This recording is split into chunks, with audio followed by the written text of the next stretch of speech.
Assalamualaikum warahmatullahi wabarakatuh. Salam sejahtera bagi kita semuanya.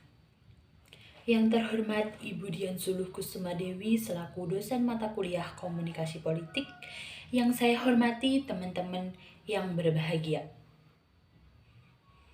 Pertama-tama marilah kita panjatkan puja, puji, dan syukur kita kepada Allah Subhanahu wa Ta'ala karena telah melimpahkan rahmat, hidayah, serta karunia-Nya kepada kita sehingga kita dapat berkumpul di tempat ini dalam keadaan sehat walafiat, tiada halangan suatu apapun. Sholawat serta salam semoga selalu tercurah limpahkan kepada junjungan kita Nabi Agung, Nabi Besar, Nabi Muhammad SAW yang senantiasa kita nanti syafaatnya di Yaumul Qiyamah nanti.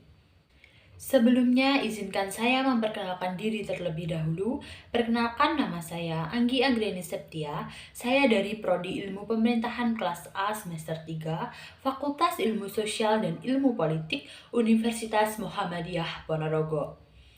Berdirinya saya di sini, saya ingin menyampaikan pidato mengenai pergaulan bebas. Alasan saya mengapa saya mengambil pidato dengan tema pergaulan bebas, karena jika saya lihat di luar sana, banyak sekali remaja yang terjerumus dalam pergaulan bebas, dan tak jarang masyarakat membiarkan begitu saja, atau bahkan masyarakat tidak peduli dengan pergaulan bebas yang ada di sekitar. Seperti contoh, fenomena sebuah pergaulan bebas itu sudah marak terjadi di masyarakat. Namun masyarakat hanya bisa melihat saja. Ada masyarakat yang menegur, tapi hanya beberapa. Seperti contoh yang pertama mabuk-mabukan, yang kedua merokok, yang ketiga berzina, dan yang keempat tawuran, dan yang kelima adalah penggunaan obat-obat terlarang. Sebagai remaja, seharusnya kita tahu bahwa tidak semua pergaulan itu baik. Seharusnya kita lebih berani dan kita lebih bisa memfilter diri kemana kita mau bergaul dan dengan siapa kita mau berteman. Akan tetapi, jika kita lihat alasan mengapa kok mereka sampai bisa terjerumus dalam pergaulan bebas, sebenarnya banyak sekali pemicunya. Salah satu pemicu yang paling utama berasal dari faktor lingkungan keluarga atau faktor lingkungan di mana mereka tinggal. Dengan contoh, mereka di dalam sebuah rumah hanya diberikan sebuah kasih sayang melalui uang. Dalam artian, mereka hanya bisa mendapatkan kasih sayang menggunakan uang tanpa dengan adanya komunikasi dari orang tua mereka masing-masing.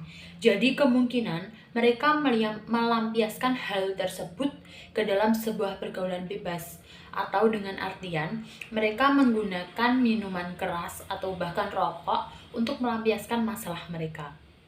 Padahal hal itu kan tidak baik, apalagi buat kesehatan. Selain itu, faktor pemicu yang kedua bisa saja berasal dari lingkungan tempat di mana mereka tinggal.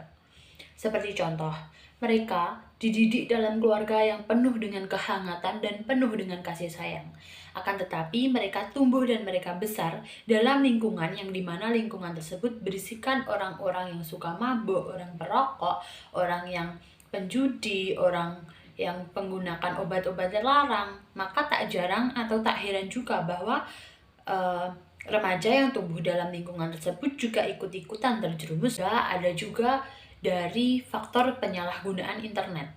Sekarang kan internet bisa diakses oleh siapapun itu, baik itu kalangan anak-anak, remaja, atau bahkan orang-orang dewasa.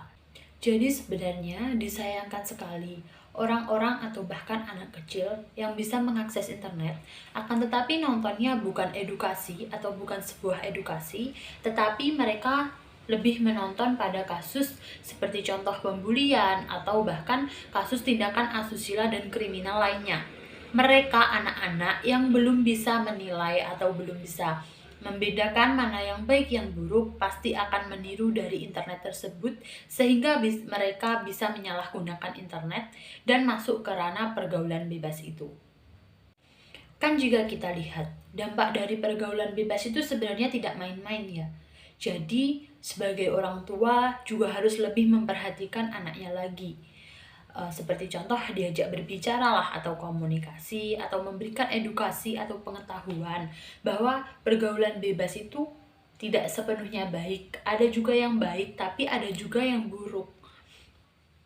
Kan dampak pergaulan bebas itu bukan hanya berasal dari orang yang berada di luar rumah, tapi ada juga kan yang berasal dari dalam rumah. Jadi sebaiknya seorang anak itu diajak komunikasi biar menemukan jalan terangnya agar mereka nantinya tidak terjerumus dalam sebuah pergaulan bebas nantinya.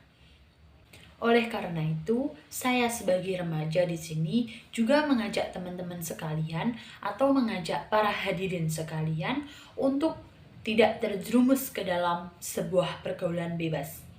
Caranya, yang utama kita harus terfokus pada salah satu tujuan. Seperti contoh, kita fokus belajar.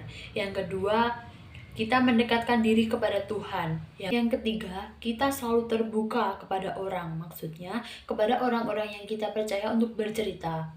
Guna untuk mengurangi beban kita yang ada supaya kita tidak melampiaskan masalah-masalah yang kita hadapi ke hal-hal yang negatif seperti contoh pergaulan bebas tadi. Sekian, mungkin itu saja pidato dari saya. Jika ada kurangnya, saya mohon maaf yang sebesar-besarnya, dan saya ucapkan terima kasih. Akhir kata, wassalamualaikum warahmatullahi wabarakatuh.